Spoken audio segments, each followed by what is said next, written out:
Good afternoon, ladies and gentlemen. Welcome to Anguilla. Engine is already running. This is a little bit of a test here. Reason being, I've got a new controller setup, which involves the carb heat.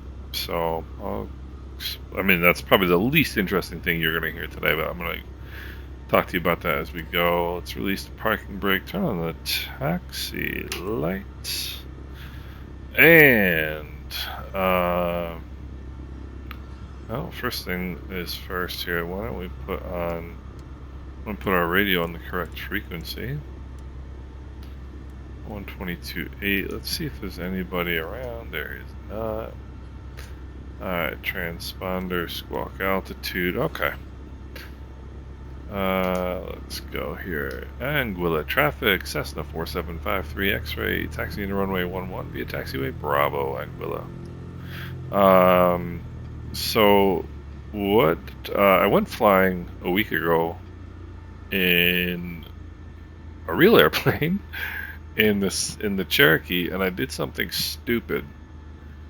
I was doing the engine run-up, and rule number one of flying airplanes is don't ever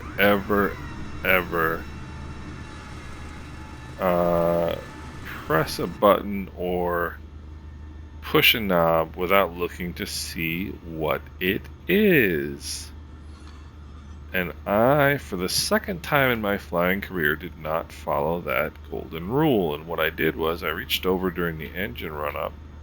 I'll do a quick example of it right here. Parking brake. Alright, throttle to 1700.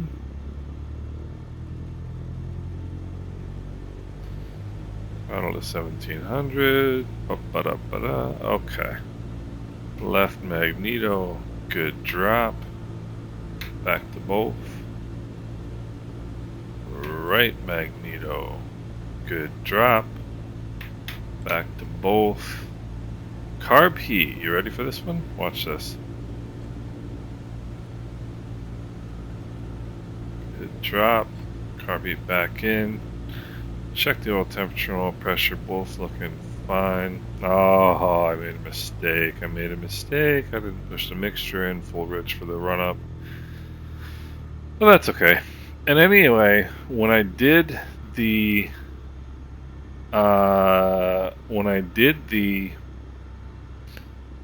engine run up in the Cherokee, I did not look at what I was doing, and I reached down. The controls are reversed kind of in the Cherokee. The carb heat is over here, so there's throttle mixture and carb heat a little bit off to the side. And when I was reaching over to move the carb heat for the engine run up, I pulled the mixture instead, which is really not good when you've got the throttle at 2,000 RPM. Anguilla traffic, Cessna 4753 X-ray, taking runway 11 for departure to the south, Anguilla. And so, yeah, like I said, not a real smooth move on my part. And so, alright, mixture is full forward. Landing light on, taxi light off. Heading indicator checks with the runway number. Takeoff power is coming in. Takeoff power is set. Engine instruments are in the green. Airspeed is alive. 60, 65, and rotate. Alright.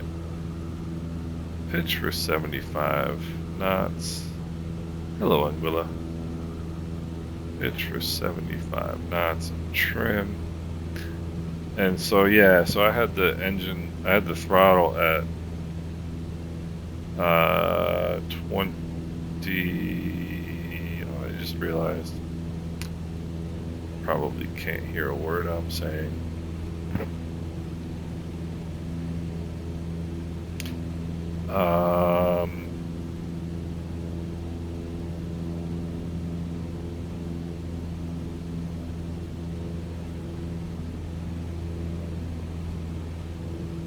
Oh, you can. How about that? Look at that. I thought I messed up.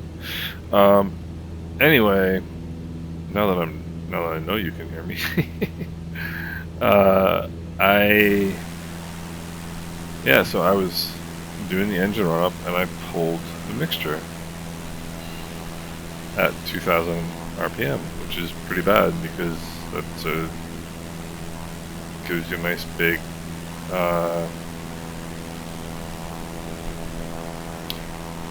I mean, it's just not good. It's just not good. Let's just put it that way. And so it got me to thinking, what can I do in my simulator flying to prevent myself from doing something stupid again?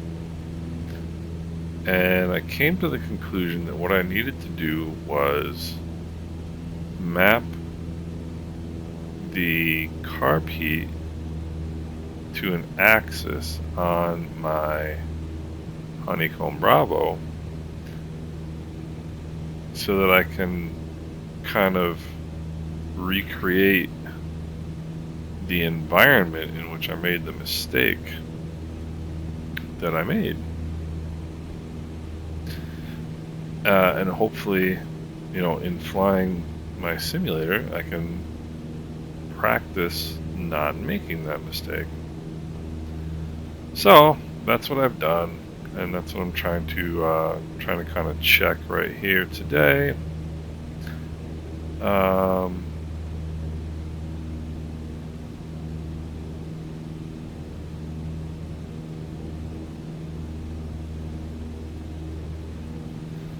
And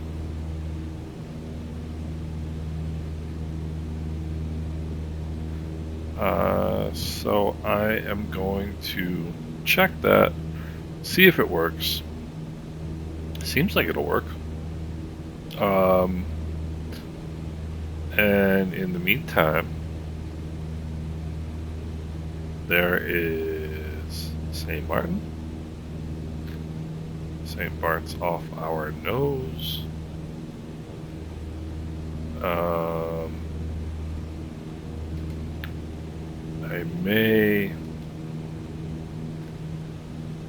I did this, I haven't flown at all lately, which is really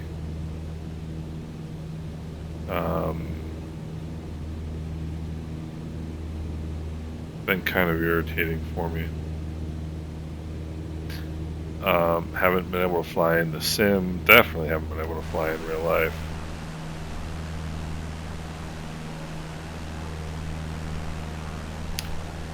And I still have the tail number from the TBM on my aeroplane. This should be Cessna 4753 X-ray. Is not, but that's okay.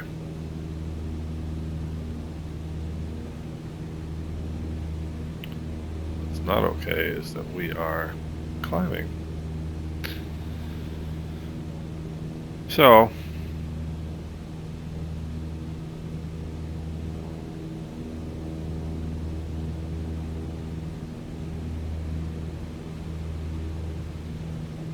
that's my story. What's your story, guys? What's everybody been up to? I was flying Fast and Furious there for a while, and then kind of reality got in the way, I guess. Been extremely busy at work.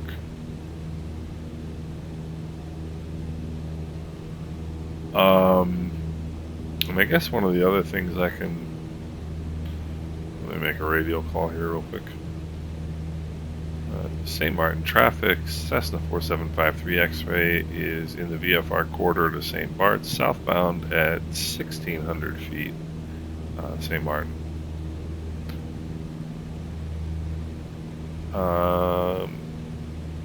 But the other thing that I kind of decided, I mean, the last couple flights I uploaded were with the aforementioned 930 Whiskey Alpha flying for Walker Air, which is a virtual airline, and a really cool one from everything I can gather. But I have come to the conclusion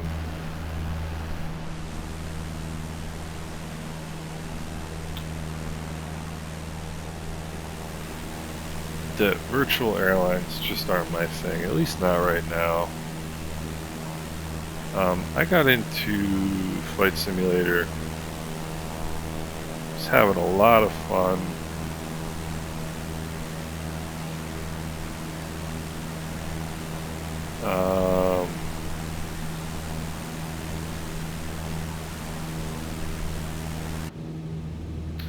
Having a lot of fun bombing around the islands, in the Islander, in this airplane, pretty much in the Islander in this airplane. Got into flying jets for a little bit. It's not really my thing. Plus it takes up way more time than I realistically have. I mean, this airplane, or the 172, or the TBM for that matter, I can get in and get going quickly. I mean, the TBM takes maybe a little bit more time because you've got some some GPS stuff to do, some avionics stuff to do. It's not really that big a deal. That's what I love about the TBM. It's just so easy to fly, and it's such a capable airplane. But I basically just decided that really what I enjoy doing is doing my own thing, doing what I have fun doing, which is flying when I want, where I want. Walker enables you to do that, which is one of the reasons why I signed up for it, but kind of one of the tricks, actually one of the cool parts about it, is ultimately the drawback that made me change my mind about doing it. And what that is that they have something called worldwide persistence, which is basically means when you fly somewhere for Walker Air, you are there, and you basically take your next flight from wherever it is that your last flight ended. You can turn it off, especially for charter flights, because they do charter, cargo, and passenger. And I think it's actually a really cool feature.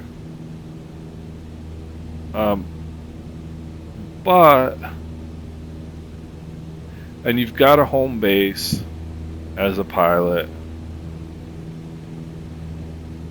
But what kind of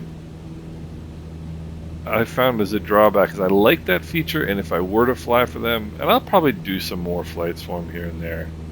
I'm not just going to completely not do it anymore. It's kind of fun. But like for example, I would fly the TBM from here to Piarco, right? And then I'm in Piarco. And so next time I go flying, I have to leave from Piarco, regardless of where I go. And there are ways around it. You can take, you earn pay for flights that you perform, and you can buy deadhead rides to other places. But that kind of took away from what I thought was the cool part about Walker.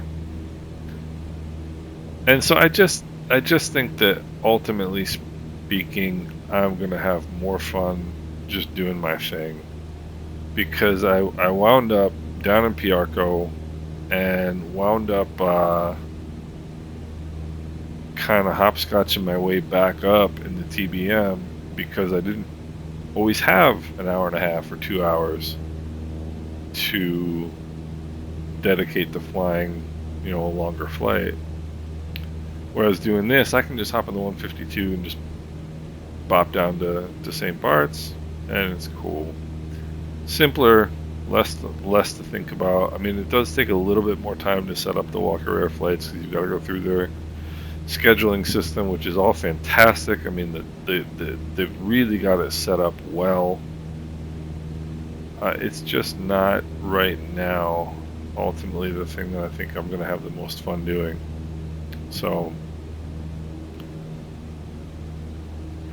I guess the short story is I am back doing what I do best,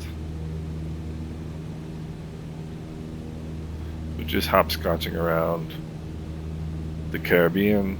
There's some really exciting things that are going to be coming up. The person who did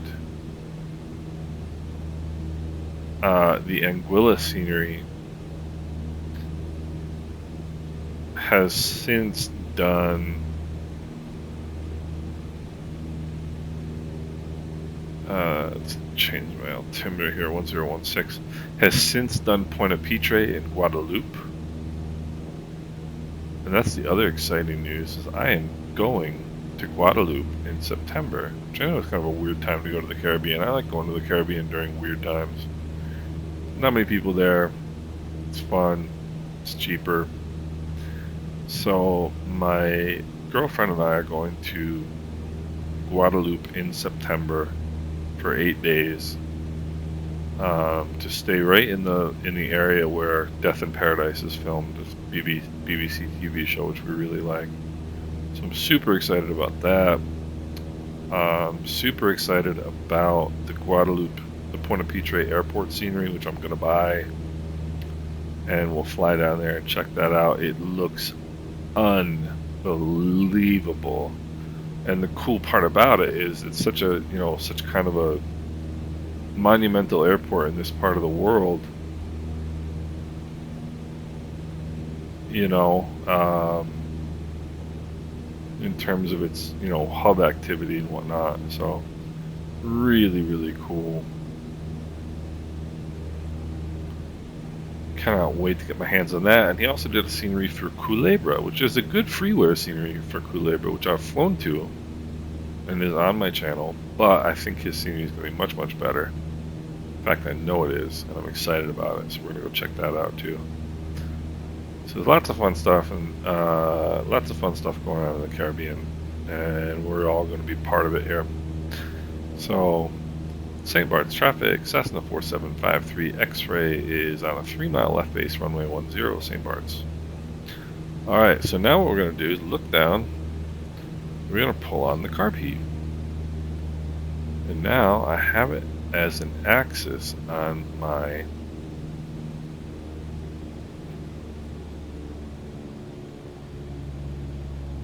Honeycomb Bravo, which really makes it a lot easier and a lot more realistic. So let's get back into the white arc, put in the first notch of flaps, push the nose down, and there we go. Let's take a peek around.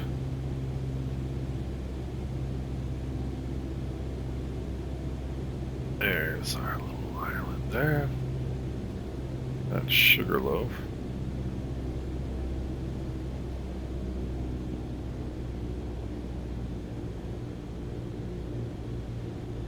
Alright. There's some departing traffic, looks like. Alright. St. Bart's traffic, Cessna 4753 X-ray, Sugarloaf inbound 10, St. Bart's. We're putting a second notch of flaps. Should settle right around 1700 on the RPM, which it does. Pull that pull that nose up just a little bit there to 65 knots.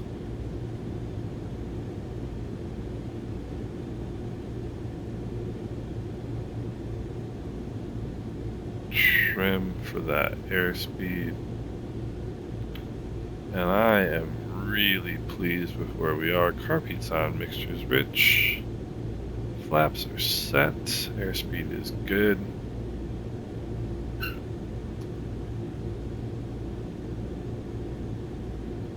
So, looking good, looking good, looking good. Should cross those two islands right there at about 800 feet.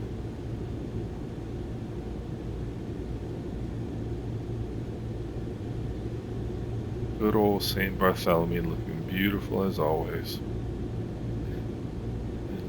Boy, do I feel good about where we are right now. Airspeed is good. We don't want to get going. Don't want to get too low here. A little bit of bump in the power. Not too much though. So much to be said for a nice stabilized approach, in my opinion.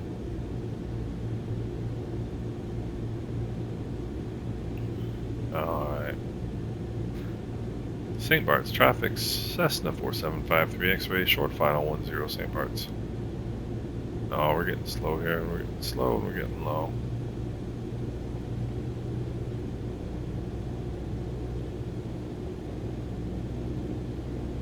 Still okay.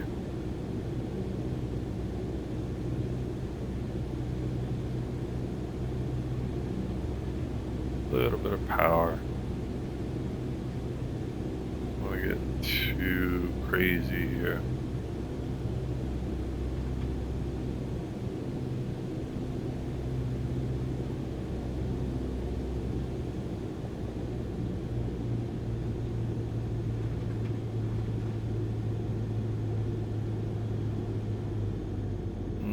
Okay. There we are. Ooh.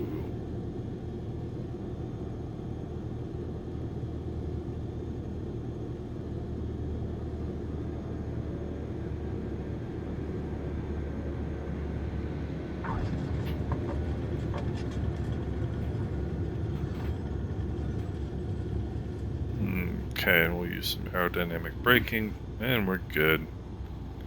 Let's lean the mixture for taxi. Push in the carb heat. That was pretty good.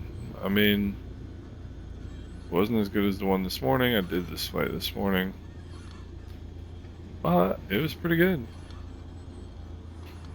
Little churlish in there, in the V. St. Bart's traffic, Cessna 4753 X-ray, back taxiing runway 10 full length, St. Bart's. Like I said, a little kind of churlish in there, in the V, but manage my airspeed and my descent rate nicely with power and pitch.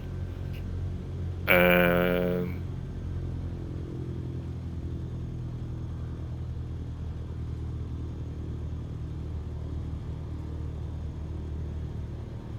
I guess I'm going to go all the way to the end here because we've got a spinning PC-12. I didn't know they could spin. It's interesting. For a second there, I thought that was an F-16 sitting up on the ramp up here. Overall, a good flight, and I'm pleased with it.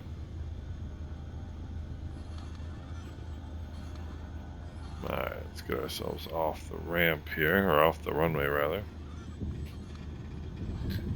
And there we go. Could have put the flaps up sooner than that, but that's okay. St. Bart's traffic, Cessna 4753 X-ray is clear the runway at St. Bart's.